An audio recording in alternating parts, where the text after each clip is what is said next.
Bonjour à tous et à toutes. Déjà, vous avez vu un peu ce que nous avions préparé comme visuel.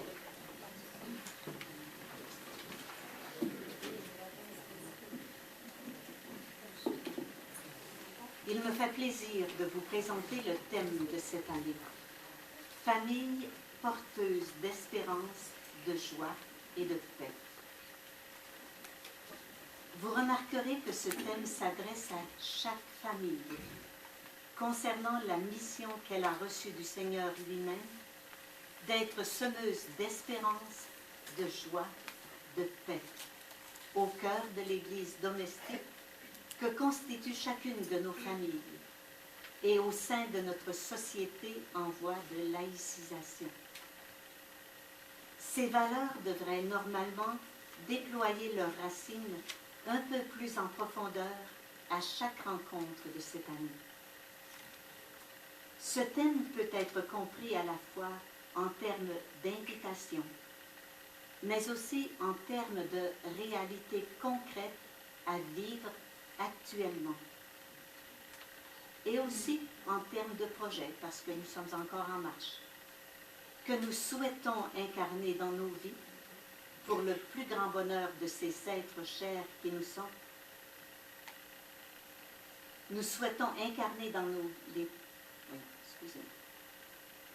Et aussi en termes de projets que nous souhaitons incarner dans nos vies pour le plus grand bonheur de ces êtres chers pour qui nous désirons le meilleur. Nos enfants, nos petits-enfants, notre famille élargie, les gens avec qui nous faisons du bénévolat. Je crois qu'il vous rejoindra au cœur de vos aspirations profondes. N'est-ce pas un désir sérieux et sage que portent les parents et les grands-parents face à leurs enfants et petits-enfants? N'est-ce pas aussi un vécu quotidien et renouvelé que nous désirons incarner? Les thèmes qui seront abordés cette année se veulent interpellants, touchants, éclairants et agréables, suscitant un élan de vie. Voilà vraiment notre souhait. Voici donc ces thèmes. C'est pour vous donner l'appétit. En octobre, nous vous demanderons, nous demanderons, le bonheur en famille est-il vraiment possible aujourd'hui? À quelles conditions?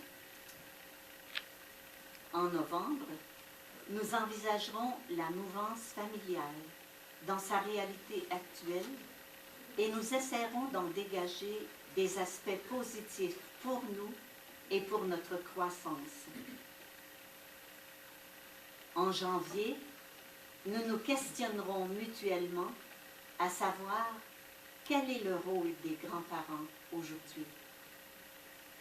Avec l'expérience que vous avez pour plusieurs, je suis presque certaine que vous vous percevrez incontestablement sur la bonne route. En février, nous serons invités à poser un regard réaliste sur la famille d'aujourd'hui, ses beautés et ses défis. Regard en communion avec notre pape François et nos évêques, qui invitent les familles à relever les défis de l'heure pour que la famille retrouve sa place privilégiée et essentielle dans l'Église et dans la société.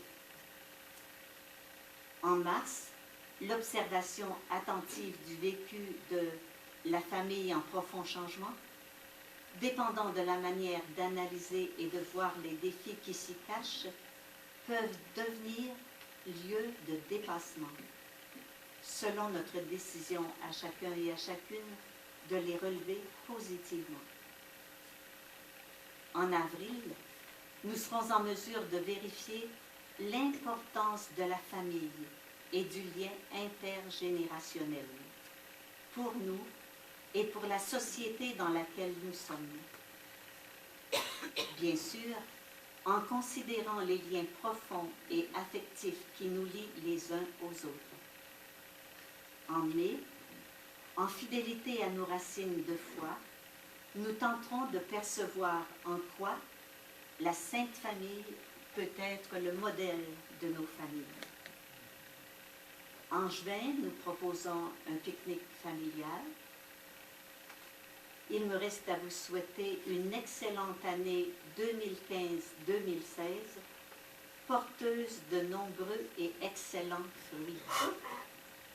Soyez assurés de notre support et de notre union par la prière. Bonne route, belle et heureuse année à chacun des groupes, à chacun des membres.